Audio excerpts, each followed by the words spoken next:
Hey, what's up, guys? Shake Somebody here. We are back with another one. Sundowns drops points, but the Soweto teams pick up points. What's going on? Let's go. That's how it goes? They keep asking about the best when they know it's me. Okay. Asking about the rest when they know it's me. Straight in, I guess. You know it's me. Mamelodi Sundowns dropped points within the CAF Champions League, the draw to Pyramids, but the Soweto teams, they picked up points in the DStv Premiership. I mean, so much to talk about, right? So I asked you guys, I was like, what do you guys want to say with regarding what happened over the weekend, and not necessarily my thoughts, and I thought I would react to what you guys would say regarding the big three teams and the stories that is unraveling for them. So these are some of your comments. Let's start off with Linda. So Linda says, still not happy with Chiefs' performance. We won, yeah, but there is something that is off. I hear him. I definitely hear him with the fact that Chiefs are a little bit off, but I think Kevin Johnson is just focusing on just building the confidence, and these victories might actually play a role. Young Gama says, I'm a fan of football first. My team, Orlando Pirates, won, but we're playing boring football. Imagine getting pressure from a team like TS Galaxy, a small team, the whole game. I think in terms of getting pressure from TS Galaxy, I don't agree with you with regards to that. But Pirates is a little bit boring at this moment. But also in the same breath as Kaizer Chiefs, it's all about building momentum for them as well. And to be fair, I actually think they dominated TS Galaxy. So I'm not necessarily agreeing with them in regards to that. Amado says, Orlando Pirates keeps improving. If they keep this consistency, they will be breathing down the neck of Mamelodi Sundowns. I don't know about breathing down the neck of Mamelodi Sundowns. They're still far behind. Mamelodi Sundowns' real supporters says, that team from Egypt, Pyramids, is a real deal. Sundowns tried everything, but it wasn't meant to be. It was a very competitive match I've ever witnessed in African football. I don't know about the most competitive match, but to be fair, let me ask you a question. Does Mamelodi Sundowns look tired, guys? Oh, we have a question, guys. So Siviwa says, why are you even mentioning a draw? Is the standard of reporting low in South Africa? Okay, Siviwa, let's educate you a little bit, right? We're talking about the African Football League champions. In the CAF Champions League, they won their first home game, right? They went away to TP Mazembe and they lost. Now, everybody knows in the CAF Champions League and the group phases, the home games are very important. You have to at least get 9 points. But Sundowns didn't get the 3 points that they needed from Pyramids. And that means now they have to go away at one of these grounds and get 3 points. That puts them under pressure. And that could mean elimination from the CAF Champions League. Do you get why it's not low reporting journalism in South Africa? Hope it makes sense. The final comment from Masekeng says, Sundowns, this tendency of taking out Tembazwane is killing the momentum. It's an interesting comment, I must add. It's a very interesting comment because I spoke about it a couple of months ago. South Africa doesn't have an heir to Tembazwane. We don't know who is the next to sort of hold down that fort. So with Sundowns having to play him so many times with the age that he's at, I'm not sure if he can necessarily keep it up. Look, Pirates and Chiefs gaining confidence, that's what they would want. I'm worried about Mamelodi Sundowns because that was a result at home that they drew. And the next 2 games in the CAF Champions League is going to be away. Do I still think they can qualify? For sure. If they finish second, they could get a tougher draw. But let me know in the comments. Can Sundowns qualify for the knockout stage? I am so excited about the guest that we have today. Bloemfontein Celtics, Jomo Cosmos, Moegoe Swallows, Bafana Bafana, PSL legend, Lefa Tsutsulupa. Did you know he could have joined either Mamelodi Sundowns, Kaizer Chiefs, or Pirates? Hey guys, another big guest on the show. This is a player that I respect. This is a player that, strangely enough, our paths crossed a long time ago, and we meet again. Bloemfontein Celtic, Jomo Cosmos, Moegoe Swallows legend, PSL legend, Lefa Tsutsulupa. How are you, sir? Hey, Shakes, I'm good, my man. And it's good to see you once again. And thanks for the invite, man. No, man, it's always a pleasure, man, to have a player like you, a captain that was like you. I mean, the first question that I have to ask, which is obvious, what have you been up to since, what have you been up to lately? In short, I'm in the back rooms, still in football. So I'm literally went home. I'm staying in the back rooms of football. Okay. On a serious note, I'm still in football. I'm now working at Puma South Africa. The brand, the sports brand, in sports marketing. Basically, look after football affairs, and one of our major client is obviously Sundowns. And I also look after individual players like Kabo Tembazwani and Abotebo Moegoe, etc. So yeah. Are you in any way still connected with Morocco Swallows? Because the kid, I can't separate it. No, not at all. Not connected, not at all. I think sometimes in life you just need to accept that certain things need to come to an end, and you just move on. So I think it's one of those relationships. Is it something that you would have wanted to be part of with Morocco Swallows? What have you made of them this season? Listen, maybe I need to start this way back 2013. Yeah. So in 2013, that's when I obviously saw a gap in the managerial structure of the club, and I decided to pursue administration. And I completed my studies obviously in 2015. Unfortunately, the team got relegated. So the intent all along was for me to be part of the team going forward, right? But fate happened, and at the moment we are where we are, and there are no ties whatsoever with the club. It's always, I think it's in our DNA as former professional players to always want to get involved in football somehow, somewhere, in whatever capacity that is available. But the important part is whoever approaches you needs to be genuine about it and know that you are going to add value. I don't want a situation where I'm just being called because I'm a team legend. No, I want to be someone who's going to add value into the club. So unfortunately, at this current, that hasn't. I don't think we are at that point now. The next obvious question is: now that you're a fan watching, like some of us, have you been impressed with what Steve Komphela has done with the players, what they've done? I think this year has been different in the fact that I think for the first time in so many years, the team management managed to listen to some of fans' opinions or suggestions in terms of them getting a very good coach and also adding the experienced players into the squad so that they can have a mix of young and up-and-coming players together with the oldies. So the team went out obviously and brought in Steve with obviously a whole lot of experience, and he has done a lot with Mamelodi Sundowns, has done a lot with Chiefs, and he's a kind of person or professional that always wants things to be done right.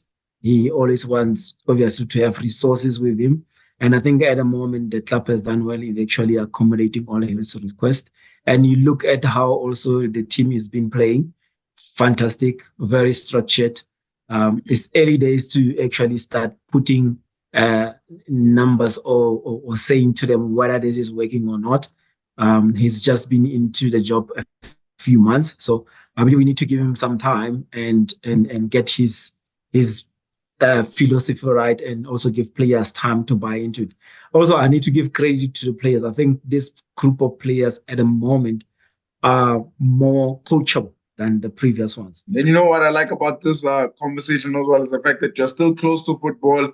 You being the man that you are. One thing that I associate with Lefa is loyalty. You had a strong loyalty to Morocco Swallows. Every single time people saw Swallows, they just saw you being the captain, winning the MTN8. The question I wanted to ask you is, does club loyalty still exist in today's time? I don't know if you get many players that stay at football clubs for a very long time especially outside the big three, but you did it. Does that still exist? Listen, I'm not going to talk for other players. I'll talk to myself. I think certain things are paths that were designed before us, and we just I am just the guy who happened to walk that path, right? I stayed at Solos also because I left the club, and I wanted it to obviously evolve and be in contention for top 3 in the country and actually fight with the other big teams. So that's one of the reasons why I stayed. Secondly, I think as a footballer, you always and foremost needs to be loyal to the badge. Everything else doesn't matter, And also as a player, you need to be committed to what you are capable of doing and give it your all every time. No, that makes a whole lot of sense. The one question that I'm dying to know, and I'm sure the rest of the audience are dying to know, in your footballing career, you're a very good player, man. I'm not going to even lie to you. Very quick, solid, always not able to lose the ball. Were you ever approached by the big three, man? And I'm talking about Sundowns, Pirates, or Chiefs. There was a talk of Chiefs in the beginning. And before anything could be discussed, they ended up signing Nongo Mashi because they needed someone in that position. So all good. And then fast forward a couple of seasons, I think I had a meeting with Pirates. That's the year that they signed Kanono, Jali, etc. But I was not comfortable at that point because they had so many players. And my ambition was to be part of the national team. And the only way to be part of the national team was to play on a regular basis. So I opted to stay at Swallows. I couldn't go the other side because game time was not guaranteed. And then the other team, the yellow team.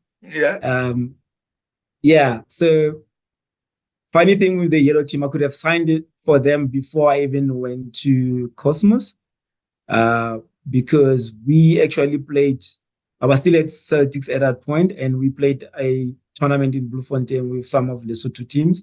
And post the tournament, I obviously got a call from Mambush, and we had a chat about it. And then they were supposed to organize for me to join them for preseason.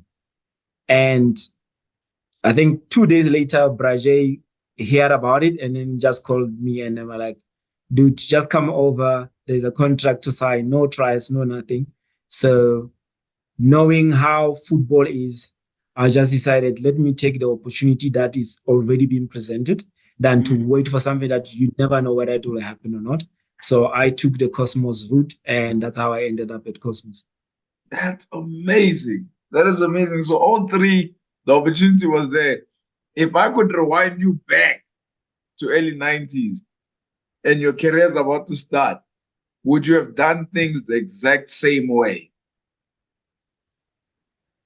Not really. No. Okay. I'm saying that based on obviously the experience now.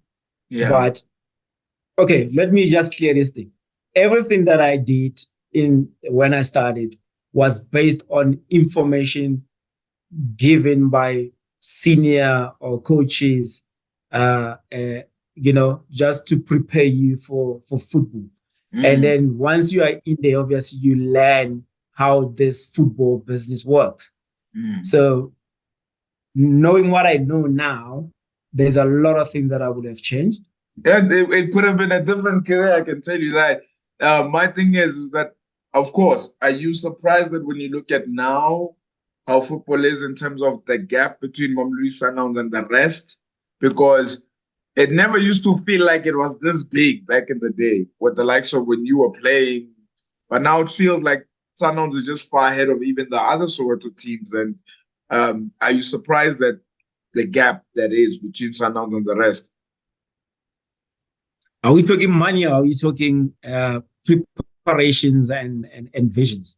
I mean, the people can watch the DSTV Premiership and predict already from game number 5 that they're going to cruise the league and they're going to win the league. And it's going to be their 7th time in a row when it never felt like it was. You almost won the league. I mean, I think there was one Exactly. season you Yeah. chased Pirates Yeah. to the end, and Yeah. it never felt like a team was this far away from everyone else. Are you surprised at that? Not at all. Not at all. I'm not, because I work with Sundowns on a daily and I see what amount of work they put in, from the kid manager to the head coach. So, and I don't see with the other teams, I obviously in discussions with most of our players that are in different teams. So these are the kind of questions that I will ask them. How's the training? How's the nutrition side of things, the scientific side of things? Are you guys doing X? Are you guys doing Y? Because that's what I see at all. And then the answers will obviously come in like differently from different players. However, in terms of player efforts, I've noticed that the difference between Sundowns players and other PSL players is that now at Sundowns, football is 24/7. It's no longer go to training and come back home and sit in front of a PlayStation. So if you're not at training, you're analyzing matches. If you are not analyzing matches, you are doing recovery. If you're not doing recovery, you are playing for the following match. If you're not playing for them, you are resting. So it's now been a lifestyle to them. You bring me nicely to this point. SAFA has announced that from 24-25 season, coaches on the bench in the DSTV Premiership must have a CAF A, and the coach and the assistant coach must have also some sort of a license in that way. Is that something that you support? Is it we need to put in standards within the DSTV Premiership to make sure the football is at a high level? I mean, 100% support of it. In any work let's put it, in any work, you need to have certain level of qualification.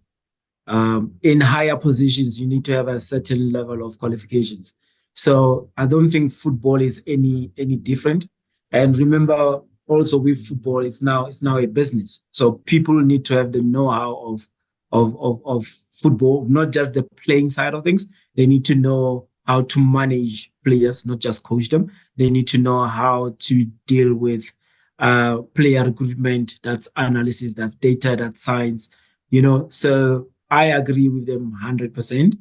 And not just that, I think there should be more. There's still more that SAFA needs to do. My second point, which they really, really need to look into, is to look into the type of foreign players that we're bringing into the country. I don't think the majority of them deserve to be here. They're just taking up space. I'm saying it with the utmost respect. And I know that in our times, we played against the best foreign players, the Mbesumas, the Dennis Lotis. You can't actually, question their quality. But at the moment, you have foreign players who have moved between 3 teams in 3 seasons. They are not even part of their national teams, but they are still in South Africa. We still give them work permits each and every, but they're not actually uplifting our standard of football. So that's something that I think SAFA needs and PSL needs to look into and actually rectify. Sure, that's actually a brilliant point, because when I go back to the Rafael Chukus as well that came here, the Tinashe and Bomashas that were playing here, we had some serious quality that was playing within this league. And you set me up for this nice question, which is the very last one, is for Lefa Tsutsulupa. Answer it the way that you want. There's no wrong or right answers. Where is South African football for you right now? 2 extremes. Sundowns has given us a taste of what we could become. And I'm saying, I'll always put this in as a disclaimer, with the utmost respect to the other teams. Sundowns has shown what we can achieve if we put all our efforts into doing things the right way and modernizing our football. Whereas on the other side, there is improvement, but we're not on the level where we will say we have a finished product. I'm talking national team level here. We did well to qualify for AFCON, but you look at a team, I think it's still a work in progress. And in a year or two, the majority of those guys won't be in that team because they are already over 30s. And the boss has said it. He wants energy in his team, and I don't think the other guys will be able to cope with that energy in the next two years. So we're going to start again rebuilding. My suggestion will be for him to take 2 or 3 of the youngsters to AFCON now that he knows that they will be part of his plans going forward. No, man, that is it, man. I probably would have to say that Lefa Tsutsulupa, I don't know if you ever remember this. There's a story that I have in 2015, I think, or 2014. I was a student. I was studying. I was on the verge of finishing my studies. I went to Swallows, and I was helping with the tickets for VIP and the general tickets as well. And then Tata Tulu invited me, and Bra Eddie invited me as well. There was a time he took a picture with me. I'm sure it's going to flash throughout the show, that's for sure. The humility, man, the humility that you have, the humility that you still have right now is something that I respect. And you are a man that I think deserved more caps than what you got in your career. But it was so unfortunate that at that time, there was so much competition, you know. I think in today's time, you would have been a star midfielder without a shadow of a doubt. You would have been leading the national team. And I just want to give thank you for everything you've done for our football. I have the Swallows jersey from back then, and I'm still keeping it with me. Thank you, bro. Thank you. We are trying. We are trying as much as we can, quietly so, because obviously at the moment we need to learn from grassroots, be coaching, be management, be whatever the pie is, whatever is available on the pie. You know, so we trying. Trust me, we trying. All the best, Captain Lefa. It's been a pleasure. Thank you so much, Shex, and it's been a pleasure, man. And thanks. And hopefully, I'll come back soon with more news. For your followers. And yeah, let's keep in touch. Yeah, 100%. This will not be the last time this happens. We've got a long season ahead of us. You'll see me again. 100%. Thank you, man. Keep well. Who was up to par and who became our star? But also, who fell short in this game we all love? Let's find out on Moegoe of the Week. Star of the Week goes to a man who was thrown into a Orlando Pirates side, and I have to say, he's grabbing his opportunity. Another clean sheet over the weekend. That makes it 8 clean sheets in 10 games. Melusi Buthelezi. Impressive, really impressive, and that is my Star of the Week.